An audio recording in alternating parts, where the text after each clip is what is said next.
Assalamualaikum dan halo semuanya. Semoga kalian selalu sehat dan dilancarkan segala rezekinya dimanapun kalian berada. Film yang akan kita bahas kali ini berjudul Pune Highway yang rilis di tahun 2024. Film ini merupakan film misteri India yang menceritakan pembunuhan wanita muda di pinggir danau. Disutradarai oleh Sirangga Bhargava, Pune Highway dibintangi Amitabh dan Jim Sab sebagai tokoh utamanya. So, untuk lebih jelasnya langsung aja kita masuk ke alur ceritanya.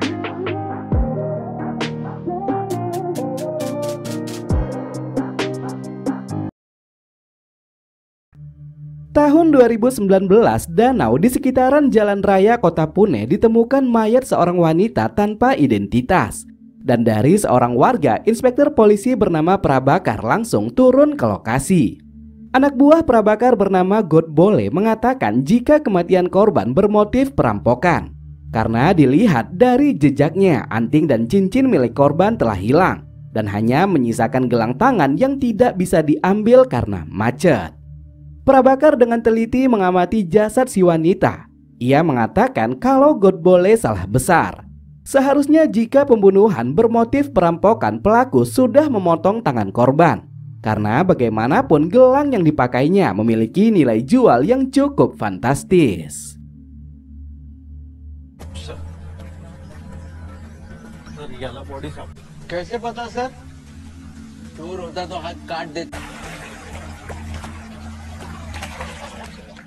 Tahun 1992 kita akan diperkenalkan dengan 5 orang sahabat bernama Pramod, Natasha, Vishnu, Nikki, dan juga Babu. Kelimanya tumbuh di sebuah kompleks perumahan yang sama, saling melengkapi dan mendukung satu sama lain. Kembali ke tahun 2019, di pusat kesehatan Kristian, Babu dirawat karena kondisinya yang sudah tidak bisa apa-apa. Ketiga sahabatnya, Pramod, Vishnu, dan Nikki selalu mengunjunginya di setiap 5 tahun. Sebuah scene flashback 14 tahun silam memperlihatkan bagaimana Babu bisa berakhir dengan kondisi seperti itu. Di jalanan raya kota Pune, Vishnu memberhentikan laju mobil karena melihat pria tergeletak di tengah jalan. Babu menyangka kalau pria tersebut adalah korban tabrak lari. Babu memerintahkan ketiga sahabatnya berdiam di mobil, sementara dirinya akan mengecek keluar. Siapa sangka pria yang dianggapnya terkapar malah melayangkan senjata tajam dengan sangat brutal. Dan tak hanya itu saja, 2 rekan si pria juga ikut menyerang hingga akhirnya Babu sekarat dan berlumuran darah.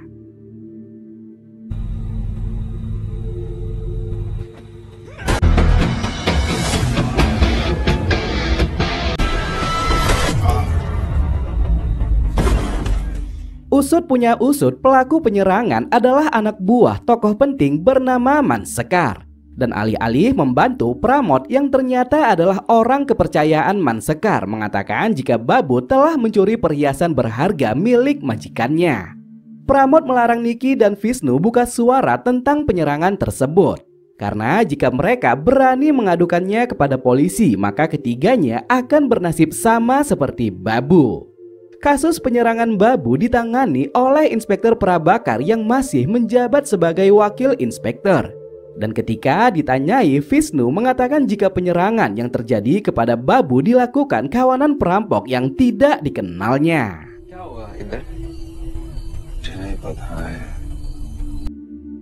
Setelah mengunjungi Babu, Vishnu, Pramod, dan Nikki mengunjungi rumah masa kecil mereka.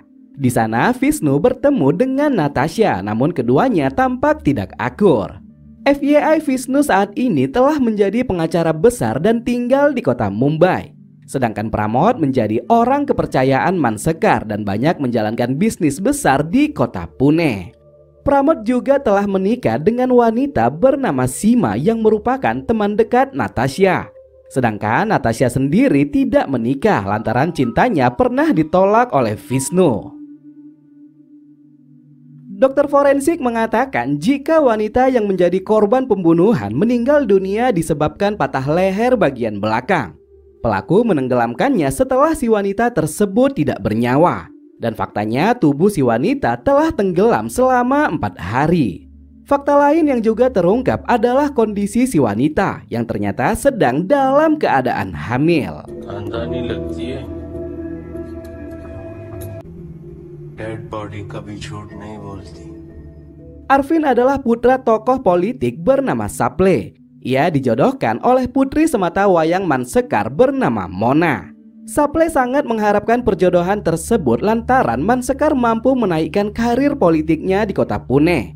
Namun hal itu ternyata tidak disukai oleh Arvin, yang dimana dirinya sudah memiliki kekasih dan belum siap untuk menikah. Berbeda dengan semua sahabatnya, Nicky memiliki ambisi menjadi sutradara film yang terkenal. Dan dalam sebuah video pendek diperlihatkan adegan di mana seorang wanita bergaun putih dikejar di pinggiran danau.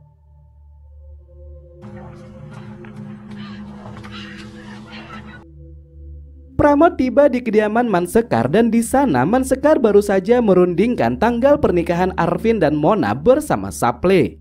Dan sebagai wali asuh dari Mona, Pramod juga bahagia mendengar kabar baik tersebut.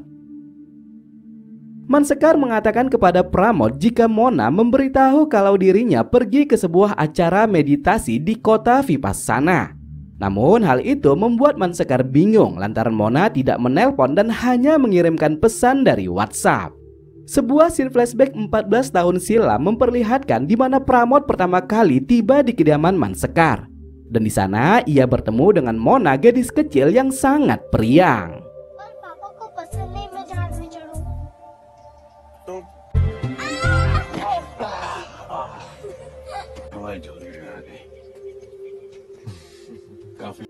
Vishnu masuk ke kamar pribadi Nicky dan di sana banyak sekali gambar-gambar yang memperlihatkan wanita muda. Dan melihat foto seorang wanita penggoda, Vishnu bertanya siapa wanita tersebut. Dan Nicky menjawab ibunya.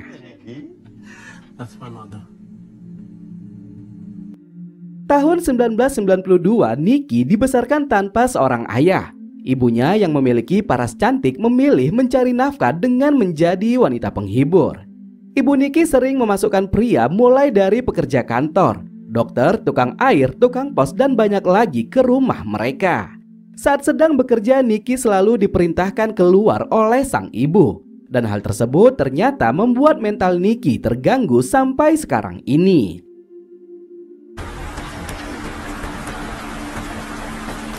Nicky mengatakan kepada Vishnu ketika melihat seorang wanita penggoda, ia selalu teringat dengan kelakuan ibunya. Ia bisa saja membunuh, namun karena takut melihat darah, Nicky harus membunuh dengan mematahkan leher di bagian belakang. Amma buying milk. Satu-satunya petunjuk yang dimiliki Prabakar saat ini adalah gelang tangan korban. Dan dari sana Prabakar menemui pengrajin yang membuat gelang tersebut. Usut punya usut, ternyata gelang itu adalah milik Nona Saple, ibunya Arvin. Dan dari pengakuan beliau, gelang itu sudah diserahkannya kepada Mona di acara pertunangannya beberapa hari lalu dengan Arvin. Prabakar sangat yakin jika korban pembunuhan adalah Mona. Dan selanjutnya Prabakar memerintahkan God Bole melakukan pemeriksaan kilat. Pada akhirnya setelah datanya cocok, jasad Mona dikembalikan dan kemudian dikremasi oleh keluarga.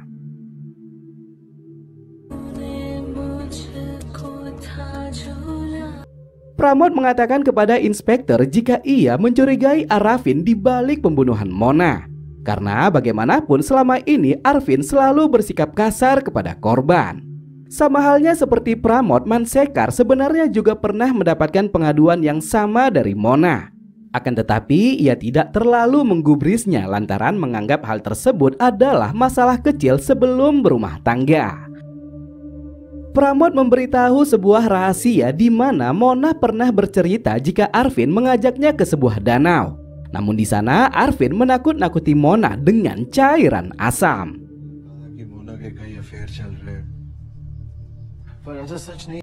Prabakar langsung bergerak cepat menelusuri kediaman Saple. Dan di sana mereka pun menemukan cairan asam yang disimpan di balik bagasi mobil Arvin.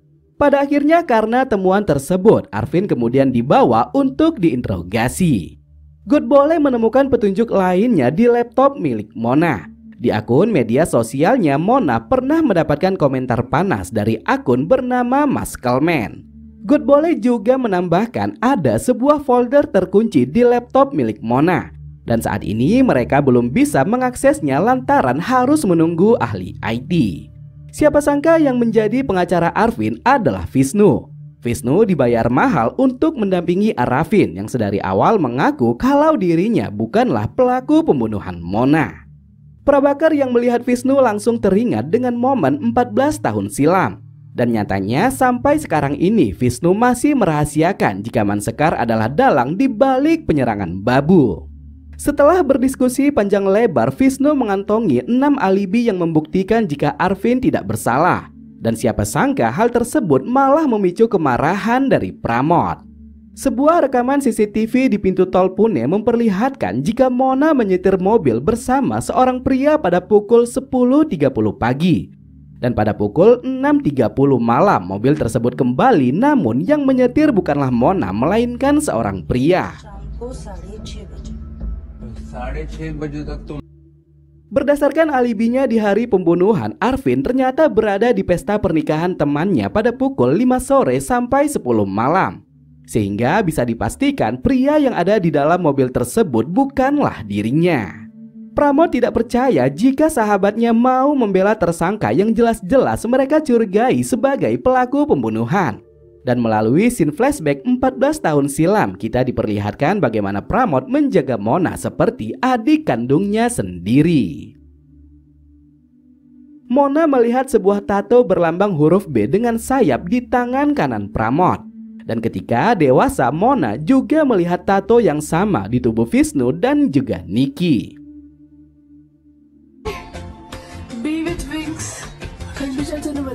Mona tumbuh menjadi wanita dewasa yang sangat periang dan juga pintar menari.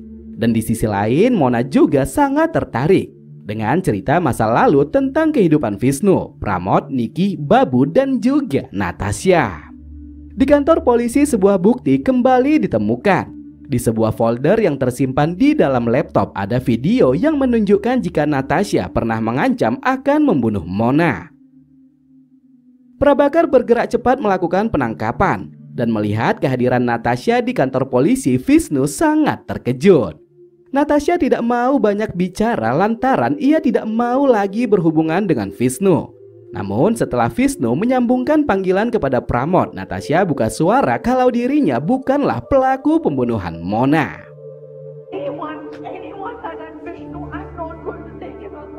Flashback ke masa lalu, Natasha ternyata sangat menyukai Vishnu sejak kecil. Dan di sebuah momen ulang tahun, Natasha mengungkapkan perasaan cintanya lantaran selama ini Vishnu selalu diam 1000 bahasa. Siapa sangka acara bahagia tersebut berubah menjadi kesedihan setelah Vishnu menolak lamaran Natasha. Namun beberapa menit berlalu, Vishnu malah bermesraan dengan Mona. Natasha beranggapan jika Vishnu menolaknya karena kehadiran Mona, sehingga ia yang tidak tahan akhirnya membuat keributan dengan menampar Mona di depan umum. Mona merekam semua aksi penyerangan yang dilakukan Natasha. Bahkan di tengah rasa kesalnya, Natasha sempat mengancam akan melakukan pembunuhan kepada Mona suatu hari nanti. Lantaran Natasha tidak mau menyebutkan di mana dirinya saat pembunuhan terjadi, Prabakar menganggap jika Natasha adalah pelakunya. Natasha bisa saja menyewa seseorang untuk melancarkan aksinya dalam membunuh Mona. Pramod sangat yakin jika Natasha tidak mungkin melakukan tindakan kriminal seperti itu. Dan seketika Pramod teringat jika Mona pernah bercerita kalau ia memiliki hubungan spesial dengan seorang pria yang bukan Arvin. Pramod curiga jika pria tersebut sebenarnya adalah orang yang menghamili Mona. Dan bisa jadi si pria itu juga yang melakukan pembunuhan. Kepolisian akhirnya berhasil melacak IP address dari akun bernama Muscleman. Dan siapa sangka pria di baliknya adalah Nikki. Nikki dibawa ke kantor polisi dan diminta berterus terang terkait pembunuhan Mona. Dan siapa sangka Nikki malah terang-terangan mengaku kalau dialah yang melakukan pembunuhan kepada Mona. Dalam sebuah video pendek, Nikki memasukkan Mona ke dalam karung dan kemudian mengejarnya di pinggiran danau. Dan selanjutnya Nikki menyeret Mona dan mengikatnya di sebuah kapal yang kemudian Mona disiksa dan lehernya dipatahkan.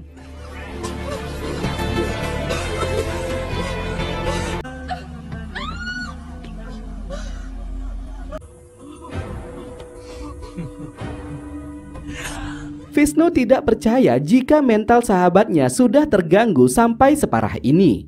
Vishnu merasa jika Nicky menganggap Mona sebagai wanita penggoda yang merusak hubungan di antara dirinya dan juga Natasha. Setelah dinyatakan bersalah, Vishnu membicarakan semua masalah tersebut kepada Pramod. Dan kepolisian menganggap Natasha bekerja sama dengan Nicky dalam aksi pembunuhan Mona. Vishnu mengunjungi Natasha dan menceritakan momen di mana dirinya menolak lamaran di hari ulang tahun.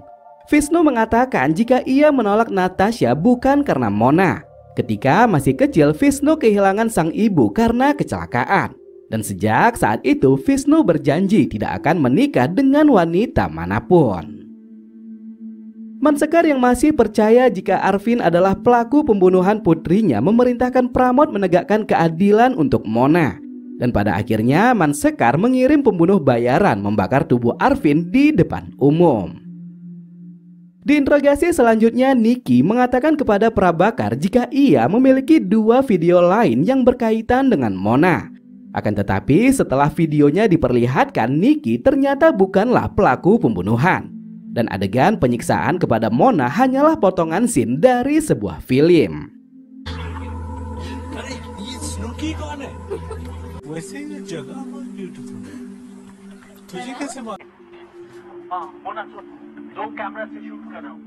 Nicky merahasiakan proyek filmnya kepada siapapun termasuk Vishnu. Karena sebelum melakukan syuting, Mona berpesan untuk tidak memberitahukannya sampai film tersebut benar-benar selesai. Nicky teringat sebuah momen di mana Mona pernah mengatakan kalau ia memilih Danau Pune sebagai lokasi syuting karena seorang pria bernama Snooki. Dan faktanya Snooki dan Mona sering menghabiskan waktu bersama di danau yang sekarang menjadi TKP pembunuhan. Setelah sahabatnya dibebaskan, Pramod mencari tahu siapa sosok Snooki. Akan tetapi setelah menemui teman kampus, teman menari, dan juga semua orang yang mengenal Mona, tidak ada satupun yang mengetahuinya.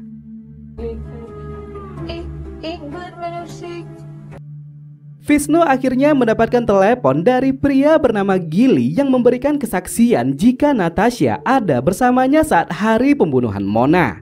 Dan dari sini terungkaplah jika Natasha telah menjalin hubungan dengan pria lain. Dan ia sengaja merahasiakannya karena tidak mau Vishnu mengetahuinya.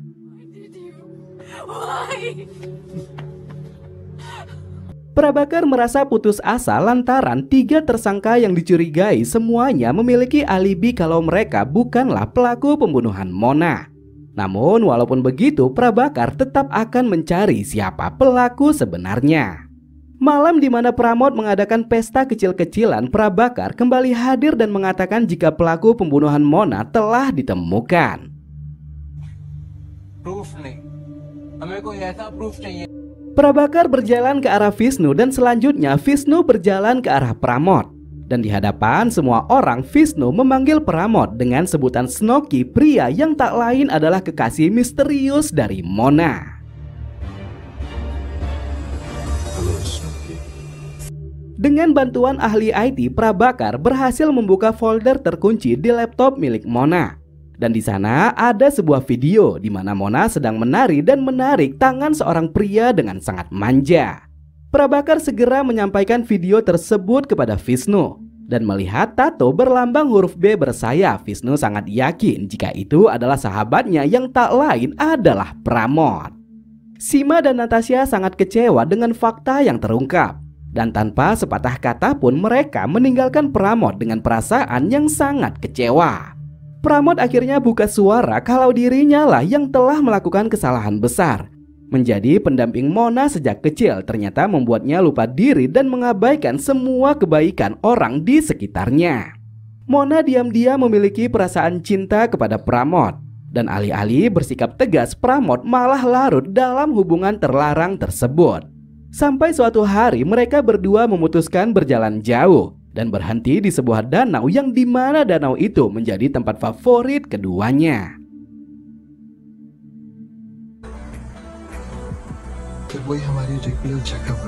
Di sebuah momen Pramod berpikir jika mereka terus bermesraan seperti ini, kemungkinan ada orang lain yang akan curiga. Akan tetapi dengan idenya, Mona mengatakan jika hal tersebut tidak akan terjadi karena ia akan berpura-pura mendekati Vishnu.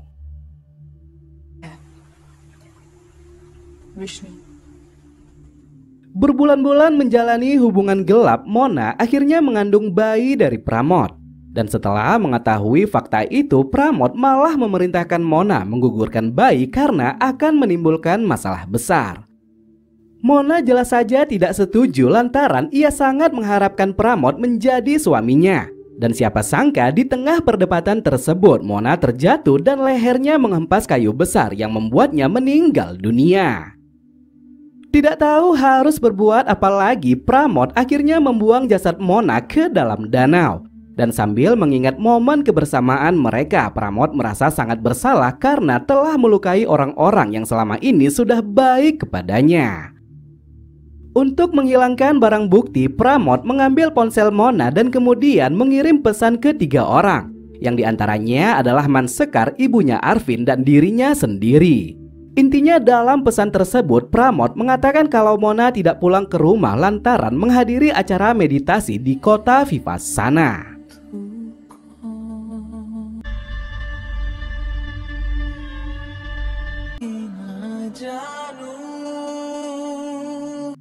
Pramod mengendarai mobil Mona dan meninggalkannya di tepi jalanan Pune. Dan selanjutnya Pramod menelpon teknisi dan memerintahkan teknisi tersebut menservis, mencuci mobil dan baru mengantarkan mobil ke rumah 2 hari setelah pembunuhan. Intinya semua yang dilakukan Pramod adalah akal-akalannya untuk menghindari pemeriksaan polisi. Ia sengaja menuduh Arvin dan membiarkan Nikki dan juga Natasha menjadi orang-orang yang dicurigai dalam kasus pembunuhan Mona. Di akhir film, Vishnu dan Nikki mempersilahkan Prabhakar melakukan penangkapan kepada Pramod. Mereka tidak habis pikir lantaran Pramod tega melibatkan sahabatnya atas kejahatan yang dia sendiri adalah pelakunya. Sebelum dibawa ke kantor polisi, Pramod mengungkapkan fakta 14 tahun silam tentang penyerangan Babu kepada Prabhakar. Dan Pramod berpesan jika dirinya kemungkinan akan bernasib sama seperti Babu, atau ia bisa saja tewas di tangan Mansekar karena telah melukai buah hatinya.